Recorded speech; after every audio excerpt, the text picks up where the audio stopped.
What's up, y'all? It's Shuffle, and today we're going to tackle another article from The Gamer. I have covered this website in the past because they made a pretty bad tier list that I felt had to be addressed, and I felt very warranted in doing that because afterwards, the comments, I got a lot of numerous comments, or a numerous amount of comments, where people were saying, when I first started playing the game, I googled tier list or best characters, and this is the website that came up, and it was that article. And they said, like, I played for a little bit, and it felt off. I was like, why is Crusader considered so bad and stuff?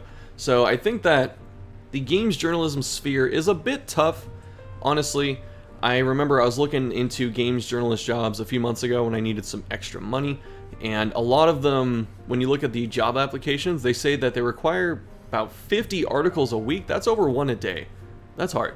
So how do you put out content quickly as a games journalist when you can't sit there and sink 1,000 hours into Darkest Dungeon and become, very versed and familiar with the game? The next best thing to do is to go searching in the community. You go pillage Reddit threads and YouTuber videos like mine. And I was being facetious before when I said that they probably watched some of my stuff because of like some of the lines of thought they had. And I kind of don't think that's actually out of bounds anymore after reading this article, because there are a couple examples that I'm going to show you. But before we get started with the video, if you enjoy it, make sure you give it a thumbs up, drop your thoughts down below, and then check out the box below for Discord, Twitter, Twitch, and Patreon for all the fun stuff and community aspects. That's the plugging. So with this video, this article is the best party builds and how to use them. It doesn't really tell you quite how to use them. It just kind of gives you an overview. But going through this, there's some stuff that is actually okay, and there's some stuff that needs to be addressed.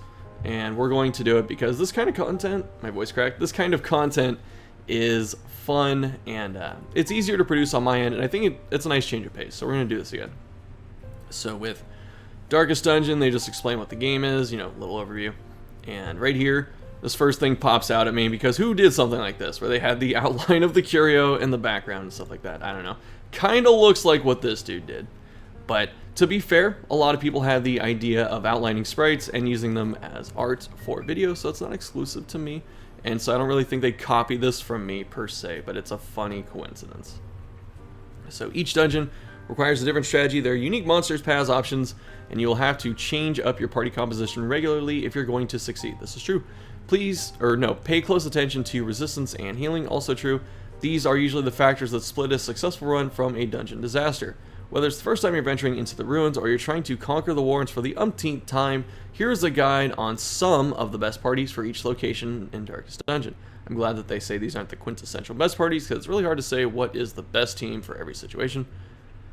But yeah. So, for the ruins, Crusader, Vestal, Plague Doctor, Grave Robber. I like that they're showing Grave Robber, and as I was being facetious before, or whatever you want to say, sarcastic, when I was ribbing them over copying something I did, this doesn't quite look, this looks pretty similar to what I have going on, where you have the background of the dungeon, like you can find these in the game folder, and then you show the team in order on how you're using them. Kind of looks like what this dude's doing, this dude named Shuffle of him. So, before I was being sarcastic and facetious, this time I'm kind of not. This is the first dungeon you encounter in Darkest Dungeon, and it will change over the course of the game depending on your difficulty and experience. Not sure what that really means.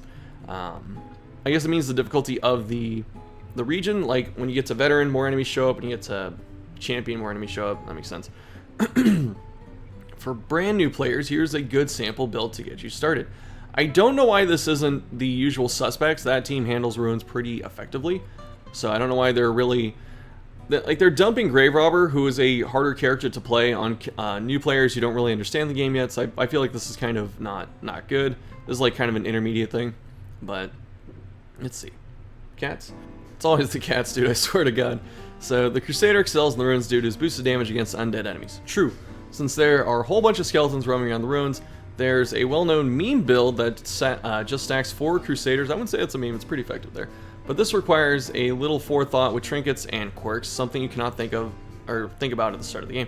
This is actually not true. You can just slap 4 Crusaders in there and they don't care. One of the best strengths of that team is you don't have to actually manipulate their speeds, because they go. Like, you can just always knock whoever into the back, and you just spam Holy Lance, which is fine. The rank 1 Crusader doesn't have to worry about any of that, so it's not that difficult to make this. But Crusader, good boost of damage against undead enemies in this dungeon? True. Available right from the start? True. A strong frontline character? True. So actually, good job. So we're going to give the compliments where they need the compliments. You aren't going to get very far without a healer, so this is for Vestal. By far the most consistent healing hero is the Vestal. True, as she will always have the Divine Grace skill when employed by you. I think this means that she always shows up with Divine Grace, which is true.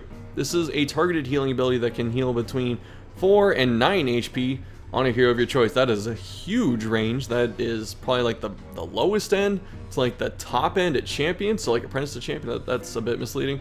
The Vestal, like all of her ranges are always within 1, so it's like 4 to 5, 6 to 7, 8 to 9. It's not 4 to 9. That's like some occultist stuff right there. The Vestal can also have the Divine Comfort ability, which is an AoE heal for each party member. The Vestal plays in the 4th position at the back of your party. So Divine Comfort, very good. They say it's an AoE heal, that's fine. Vestal with a team that has Plague Doctor, Vestal should be in 3, not 4. The reason is that Plague Doctor is more squishy than Vestal, so have Vestal in 3 and Plague Doctor in 4, because this way Plague Doctor is further out of harm's way, so she should be in 3, not 4. Plays in the back line and provides support to your party. Doesn't talk about her stun or zap, by the way. Both AoE and single target heal abilities, that's fine. We will see the trend over this article that the person that wrote this is a reactive player. They don't use stuns, and we're going to see, especially with Plague Doctor and some of the later teams, that they don't usually recommend stuns. They always talk about healing, but never prevention. Plague Doctor. The Plague Doctor is a powerful character who deals heavy blight damage from the backline. Her skills like Noxious Blast and Plague Grenade can hit each enemy position. This is not true. I guess between the two of them, they hit all 4. That's true, but the way it's phrased makes it sound like Noxious Blast can hit all 4, and it can't. Plague Grenade can hit all 4, and it can. Those stuns, like Blinding Gas, can also provide good crowd control for enemies in the back position. Should really push how good Blinding Gas is. I guess it kind of does here. So Blight damage is strong in the first dungeon. Blight damage is just good against any enemy that doesn't resist it. It's fine. Stuns are powerful at immobilizing the enemy and giving your other characters a chance to deal damage. There's a lot more to stuns than just that. Like, you can also heal and stall. Very powerful stuff. Strong AoE attacks for targeting enemies in the backline. She only has one AoE attack besides Blinding Gas. That's a stun. That doesn't do damage. That's Plague Grenade. But not bad. Doesn't talk about Battlefield Medicine, which is a very good ability too. Grave Robber. The Grave Robber works exceptionally well alongside the Plague Doctor. I actually think that Grave Robber Plague Doctor is not a strong pairing because, what is it? You can get Blight, and that helps Grave Robber's damage get boosted and stuff like that, but Grave Robber moving around can kind of disrupt Plague Doctor because she needs to basically be in the back of the party the whole time to get Blights out on everyone. So you're kind of limited to a frontline healer at that point. So if you want to run Plague Doctor, Vestal, and Grave Robber, the team gets very cluttered. It's something I would not recommend. But they're recommending it here, and they're focusing more on range Grave Robber, I feel like. So the Grave Robber's Thrown Dagger ability deals extra damage to those afflicted by Blight, which is a solid partnership between the two characters. That part is true. Likewise, the Grave Robber can move through the ranks with either Lunge or Shadow Fade, which complements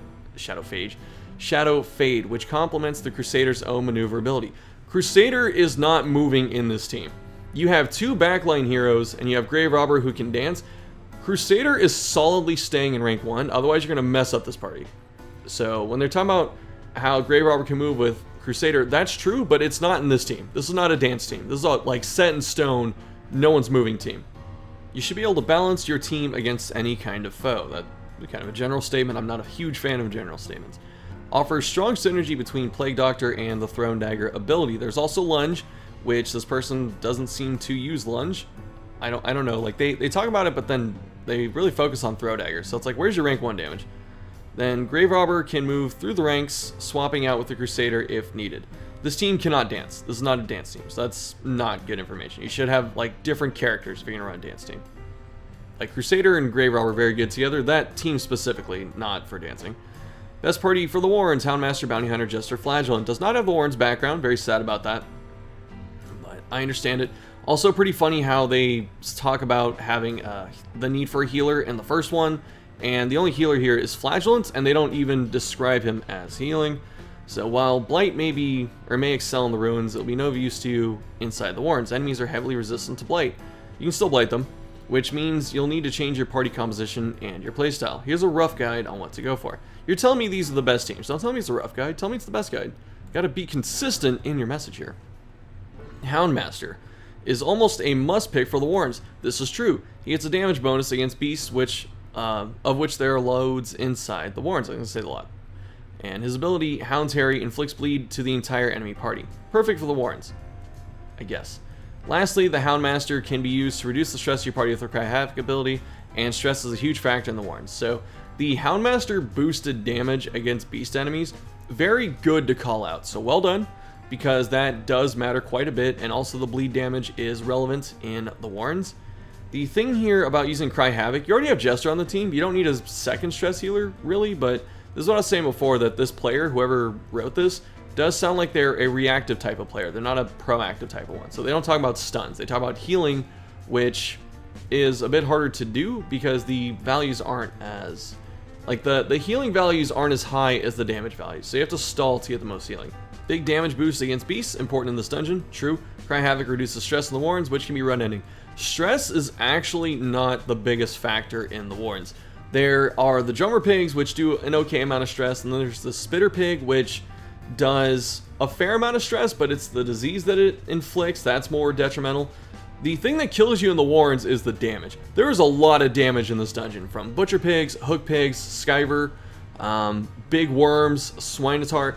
There are a lot of huge damage dealers in here. It's not the stress that kills you in this dungeon, it's the damage. So you should have some kind of way to mitigate damage, either through stuns or stalling or guards and stuff like that. You're not really looking for stress. That's kind of the low point of the dungeon. It's actually one of the lower stress dungeons out there, surprisingly. Bounty Hunter. Much like Houndmaster, the Bounty Hunter has a damage boost against beasts. This is not true. This is misinformation. The Bounty Hunter gets a damage bonus against humans, which a lot of the enemies in the Warrens are human and beast hybrids. So that's where he gets his damage bonus. But there is no beast damage for Bounty Hunters. Like, I'm a bit sad about that because they got the first part right with Houndmaster and then they missed it for this one. You should try and pick up Come Hither and Mark for Death abilities, as they deal extra damage to marked enemies. They set up marked damage. They don't deal extra damage themselves. So that's, a bit weird. Which the Houndmaster can do for you. So Houndmaster and Bounty Hunter both get damage bonus first. Marked targets, it's a good combination. It's actually okay in here. There are a lot of size 2 enemies that have a lot of prot and stuff. So, and enemies in general just have a lot of prot and high HP totals. So Skyver, Butcher Pig, Hook Pig, Swinotar, Large Corpse Eater, those enemies, those are fine to mark in a fair amount of cases. Maybe not Hook Pig, but the other ones, go ahead and mark. Damage boost against beasts, again, incorrect. Come Hither and Mark for Death are good pickups. Actually, Come Hither is really good in this dungeon because you can pull Skyver. Synergize with Houndmaster. True. So good job. Jester. Stress is a serious problem in the Warrens, mostly due to the enemies like Swine Drummer and Swine Wretch. Stress is not as big of an issue here. It just isn't. So you'll need to fit a Jester into your party comp. You will not. So I don't like this. I don't like anyone that pushes Jester as a need or Vessel as a need. There's no character that's needed in this game. Jester just helps for a variety of reasons, but he's not needed. He's not required. And as I was saying before, with how high the damage totals are in this dungeon, having someone like Jester, who is kind of frail, can also be kind of a detriment. The Jester has options for both targeted stress relief, Inspiring Tune, and general stress relief, Battle Ballad. Battle Ballad does not relieve stress. It is a party buff, and if they really want to go the angle of going faster, hitting harder with crits and stuff, and the accuracy, and ending fights faster as a way to mitigate stress, that's fine. That's a very smart way to go about it, but they don't explain it that way. So the way they write it leads the player to believe that when you have Cry Havoc, that's your AoE stress heal, you have Inspiring Tune, which is a single target stress heal, then you have Ballad, which is another AoE stress heal, and that's not correct. So Ballad is still good. I'm glad that they highlighted Ballad because it is a very powerful ability, and it should be like at one of the forefront points, or it should be one of the forefront points for Jester. This character basically acts as a sort of stress healer for your run. Like, why? I don't like the wish-washy language that when they write these articles they always use. So it'll basically act as a sort of stress healer. It's like, Jester's just a stress healer. Just call him that. Call him a stress healer. It's fine. You don't have to do this back and forth. He's considered the best stress healer, actually, for a variety of reasons. Debatable with Crusader and stuff, but tangent. You need stress reduction to deal with certain swine enemies. You need mitigation to not die. You don't need to worry about stress too much in this dungeon. It happens, but it's not as big of a factor as other dungeons. Inspiring Tune and Battle Ballad are pretty much necessary. Not true. If you're on Jester, you should have both these abilities on, but to call them necessary, no. I would say raw healing output is more effective in this dungeon because of the damage that hits your party, and stuns. Lastly, the Flagellants. There are a couple of options when it comes to the frontline role, but the Flagellant is a good option because of his high bleed damage. True. Thanks to the character's endurability, he will not be punished by stress as much as other frontliners. I think they mean suffer, because endure is literally giving Flagellant more stress at the cost of healing someone else. So that's directly in the face of what they just said. He is taking stress for doing that, but he has ways to mitigate his own stress by camping, and I'm pretty sure they mean suffer, not endure. The other thing too is, in the previous team they talked about Vessel being required because you need a healer. In the Warrens, damage is higher than the Ruins, so a healer is probably more paramount in this situation, and Flagellant's actually an incredible healer. He can be considered a main healer for a team, but they're not talking about that. They're not talking about Reclaim, they're not talking about Redeem, they're not talking about Exsanguinate, they're not talking about stack and bleed resist on him so he can spam Reclaim on people. So they're really missing the mark with Flagellant. Otherwise, this team is actually okay, but in a team like this, you have so much damage between Bounty Hunter and Houndmaster, that Flagellant can be the healer, and they need to say that, but they don't say that. So I'm kind of sad. They had a good idea, and then they missed it by not following through and not understanding the character enough. For the wield, they recommend Houndmaster, Plague Doctor, Highwayman, and Hellion. Looks okay on paper, but no healer. Like, how can you tell me the Vestal is required in the first place, the Ruins, which is the easiest set of dungeons, and then not tell me that I need a healer for the stuff going forward? I don't get it. And I'm sure there's more to unpack here. Welcome to the Weald, a place of poisonous mushrooms and winding paths. You'll need to be prepared to tackle multiple enemies at once and come ready to deal with a lot of blights. I don't know why they put multiple enemies in like bold. Every single dungeon can spawn 4 enemies. Like, you just deal with multiple enemies all the time in this game.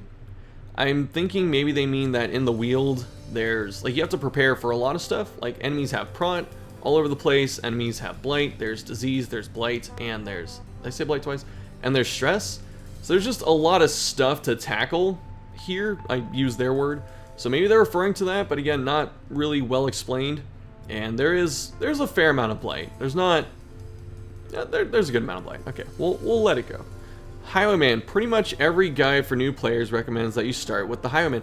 This means that they read other people's stuff. Checkmate. This means that they're reading other people's stuff and their videos. Pretty much every guide for new players recommends that you start with a Highwayman to play in the second position. No. The general consensus now is to start Highwayman in 3 or 4, so that way he's not locked into using point blank on turn 2. Because you want to duelist advance, then pistol shot the backline, maybe use a melee attack, and then duelist advance again. And by that time, the backline should be gone on the enemy team, and then you can use point blank for big damage. That is the way to play Highwayman now. You can still start him in 2, and it's fine, but especially a team like this with Houndmaster in 3, you could put Houndmaster in 2 to start. I would actually start this team with Highwayman in 4. And I would open with Blackjack and, like, if it bleeds in the Weald, and then duelist into here, and then Plague Doctor goes back and stun. That's how I would run this team if I was to run something like this. But anyway, the Highwayman is suited, wait, did I finish this? Is an excellent starter hero. Yeah, okay. The Highwayman is an excellent starter hero because he is relatively easy to use. True, especially compared to some other heroes that have a bit more nuance. Very true. So that's a good point.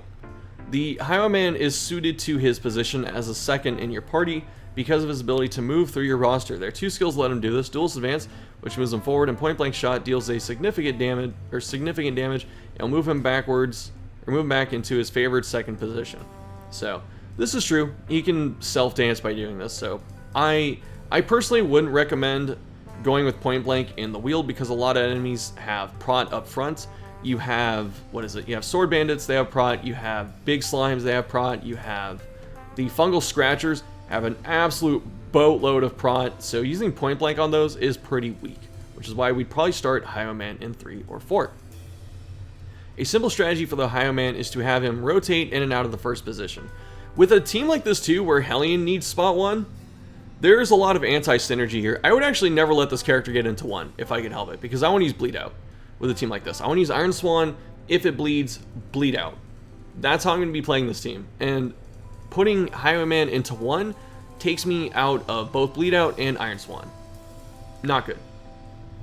But a simple strategy. Okay, I read that. Get forward, deal damage, then move back into the first position to rotate into a hero with more health. What does that even mean? It's Hellion and Highwayman just doing this the whole time.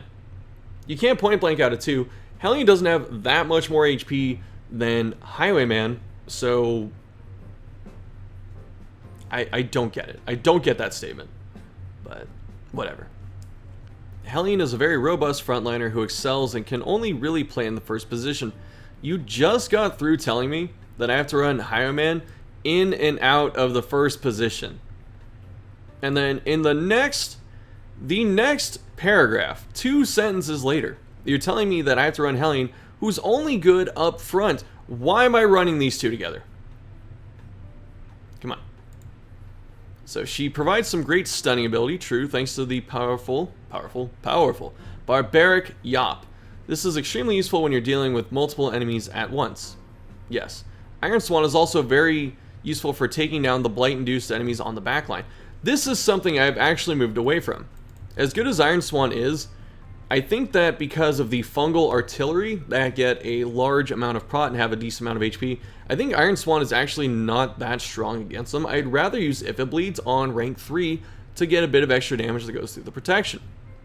I don't know, I haven't ran the math on it, but it feels better to use If It Bleeds over Iron Swan. Iron Swan is good against some enemies that are squishy that may come out of stealth like Crone or Virago, but actually Iron Swan is kind of limited in this dungeon. But anyway, a solid frontline character, true. Strong stuns can be useful for immobilizing enemies, true. Plague Doctor. The Plague Doctor is extremely useful in the wield due to the prevalence of blight. She can be chosen primarily, or chosen as primarily a healing character. That's tripped me up here. Thanks to Battlefield Medicine. So we're giving Battlefield Medicine credit, good. This will remove both blight and bleed from your party members, literally life-saving. So this can only target 1 person, and it also does the same to Plague Doctor and heals on top of that. That being said, Blight is not as useful as an offensive option due to the high resistance of the enemies. You might need to get a bit more creative if you want the Plague Doctor to deal burst damage. She's never a burst character at any point. Incision does okay on hit damage, and why don't they just say Incision? Why? Like, why not run this team with like, I guess you could put Houndmaster in 4 and then him in 3, and that way you get Incision on turn 1, and then Duelist, and then Blinding Gas, which still kind of sucks. I don't know. This team just feels clunky the more I look at it. But anyway, she's not a burst damage character. She's not Bounty Hunter. She's not Grave Robber. She's not Arbalest. She's not Leper. She's not a burst damage character. She's just a consistent damage character. I don't get that. Mentioning the Plague Doctor again seems about right. This character is extremely strong in a variety of dungeons. True. Plague Doctor, very good character.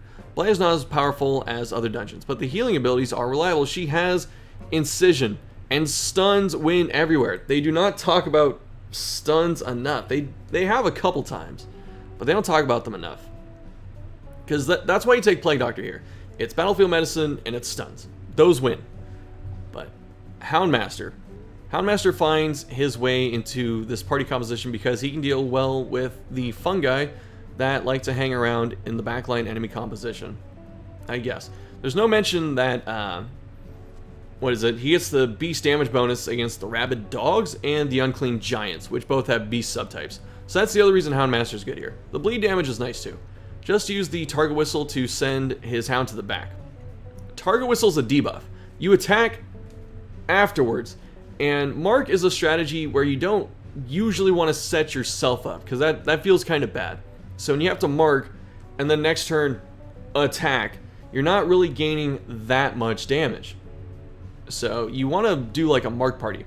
The thing they could say is that Target Whistle is really good for taking protection off the fungal scratchers up front, where you don't even need the mark synergy. Just taking protection off them for Highwayman and Hellion is good enough, but they don't talk about that. And they say it sends the hound to the backline. It's not an attack, dude. It's a debuff. But yeah, can deal some decent bleed damage with the Houndmaster as well. Like, The thing I've noticed in the gamer articles is that when they're writing them, they start out like okay, even if I have some nitpicks, but the further down they go, it feels like the writer loses steam, honestly. And it feels like they're losing steam here, because it's just starting to be this, like, the paragraphs get shorter. I don't know, this one's kind of long, but, like, the paragraphs get a bit shorter, the logic starts to kind of fall off, and I'm a bit sad. But, yeah, Houndmaster, okay in the wheel, but the way this is written, not that strong.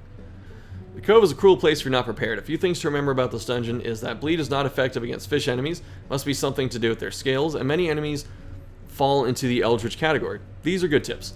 You should build your team around these two factors more than anything. They don't talk about the strong bleeds that the enemies can inflict to. Occultist. Did they make it a 0? Is that a 0? Who else has an O? No, it kind of looks like the O. Okay. Alright. I'm gonna say, I thought they were memeing. But the Occultist is an excellent choice for the Cove, as his abilities deal extra damage to the Eldritch. True.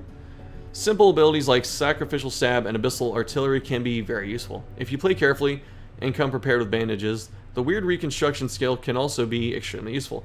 The bleed from Occultist doesn't, like, proc that much. Like, past level 0, once you get into level 1, 2, and stuff like that, the chance to bleed is pretty low against most of your heroes, and I think against most heroes that don't have, like, either Leper's bleed resist or Hemophilia or something like that, or Ashen, the chance to bleed them is almost non-existent.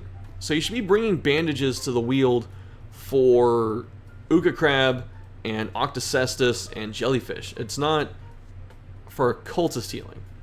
Okay, so we said it's extremely useful. Though the weird reconstruction skill has the potential to heal another character for up to 30, it's 22 at max. It can crit for higher, but if it crits, it's gonna, it can go up into the 40s or 50s. So the up to 30s misleading. There's also a chance that the skill inflicts bleed on your ally and leaves them basically on death's door. What? You say it can heal for up to 30. So if it can heal for 30 and then bleed them for 9 afterwards, it's not putting them on death's door. Like, it's going to take a monster hit, or you roll 0 and bleed them. This is not common. They're really overemphasizing how high the bleed chance is, when it's not that high. It's not that common. It's possible, but it's not common. The chance to inflict bleed is greatly reliant on the resistance levels of your heroes. It's entirely reliant, not greatly. So the Occultist works well with high level or high resistance heroes like the Hellion or Flagellants. Like, Flagellant can heal himself. Who needs... Occultist doesn't need to heal him. I mean, sometimes maybe, but not all the time. But you can stack bleed resist, or one of the most fun things to do with Occultist is to run Cleansing Crystal, which lowers the bleed chance of Occultist, so that makes it so it's harder for him to bleed enemies, but then you lower his debuff chance... Not bleed enemies, bleed allies, but then you lower his debuff chance too, which kind of sucks, so you have to, like... I don't know, if you're not going a debuff build, then that's fine. But yeah. Look at how short these paragraphs are getting. Do you see what I'm telling you? With how the writer just gasses out? Like the other dungeons, or like in the other dungeons, the Plague Doctor is useful for healing the variety of bleed and blight damage. What was the team they recommended? Shieldbreaker, Occultist, Plague Doctor, Jester. I actually ran this team several times on stream. I'm just saying. Especially in my Torchless Cove runs. You would put Jester in 3, not Plague Doctor in 3. You'd switch these two, but otherwise, fine.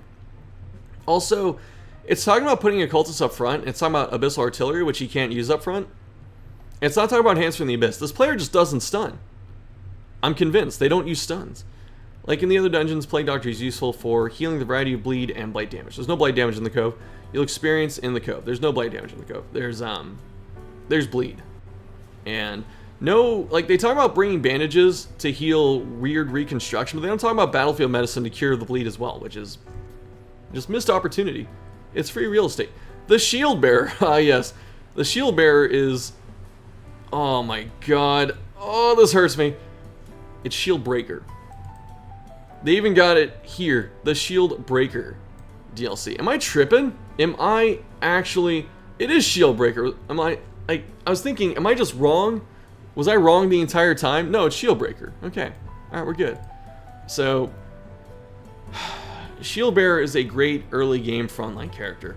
Early game is Shield Breaker's worst possible state. She is the weakest she will ever be early game. She's an absolute monster at champion. She takes off at veteran. She's horrible early game. Horrible. I'm going to say it again. Horrible. This is backwards. Although she is exclusive to the Shieldbreaker DLC. She excels because of her ability to deal damage through the enemy's protection. True. Which enemies in the Cove have a lot of. True. Puncture, for example, is a great skill to take with you. Why? You can switch to the Shieldbreaker for Hellion if need be. You just told me that Bleed is not effective here. Why would I take Hellion? To be fair, I do run Hellion here. And I do run Bleed out, because even though the enemies have high bleed resist, it's not insurmountable. But they're going against what they just told us. I'm not liking that. But again, look how short this is. Then let's see. Jester. The Jester is useful for handling the drowned Thrall. One of the scarier enemies in the Cove, and one that can deal serious stress damage with its abilities. Again, this player is not...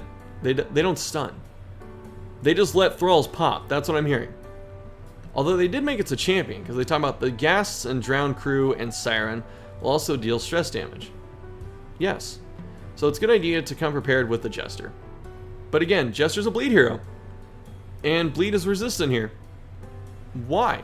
Not that Jester's bad here, Jester's fine here, but no mention of Battle Ballad, and no mention of Blight with Shieldbreaker. I'm in pain. I'm in physical pain. This is probably the worst. This team is great for Cove, and all of the analysis as to why it's great was awful. Awful.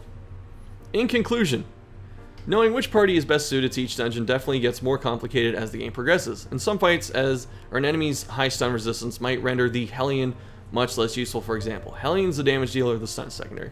There are a lot of rock, paper, scissors encounters like this in Darkest Dungeon. I disagree. The game is not rock, paper, scissors. It's like the Fire Emblem weapon triangle, for instance.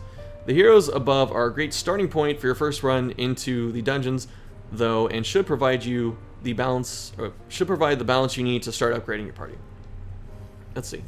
Great party, horrible analysis, pretty bad party, because it kind of, like, this party will work, but it clashes with a lot of the synergy that it has. Not synergy, but like their strengths. So Highwayman is pretty good to move through the party, so you'd probably put him in the back. Mark doesn't do too well with this specific party. Hellion needs to stay up front. You should not be moving her out of position. Point blank shot's kind of bad. And then the damage in the Wield is pretty high if the enemy can spam marks and stuff like that and, you know, get damage. Or Giants do a lot of damage. And you have one healer. You have a couple self-heals, and you have one healer who heals for 3. She heals for 3. 3. No. Need a little bit more. Like, take an Arbalest. Take a Vestal. Take a Flagellant. I don't know. And then same with this team. This team's solid here for the reasons they explain, but they don't talk about how Flagellant is an incredible healer, and he is the main healer of this team. You could run this team just fine and give Flagellant a ton of bleed resist, like Fortifying Garlic or Blood Charm or Flesh Heart, and then he just throws Reclaim out every single turn. And this team will run fine, but they don't talk about that either. And then for the Ruins, they talk about this team like it's a dance team, and it's not a dance team, so I'm a bit upset. But what I do like is they don't push Vestal for every single team. You could take her to every single team, but they don't push her in every single team, so that's like pushing new players away from Vestal, which I'm happy about. But then they talk about needing Jester, so there's an obvious Jester reliance. And whoever wrote this clearly just doesn't stun enemies. They don't stun enemies, and they don't prioritize targets correctly. So that's why they give you some weird stuff like recovering from Thrall. My goal is to not let Thrall pop. Ever. Ever. And Gargling Grab has like low accuracy, so it's not that common to get hit by it. But I'm done. I'm done ranting. Very fun to always do these kinds of videos, so that's it for this one. I got some more videos coming up during the week. I need to take the time to work on them, and I'm not just going to bore you with those details. But thanks for watching. Like I said before, leave a like if you enjoy it. Leave a comment with your thoughts. Check out the box below for all the cool stuff, and I'll see you next time.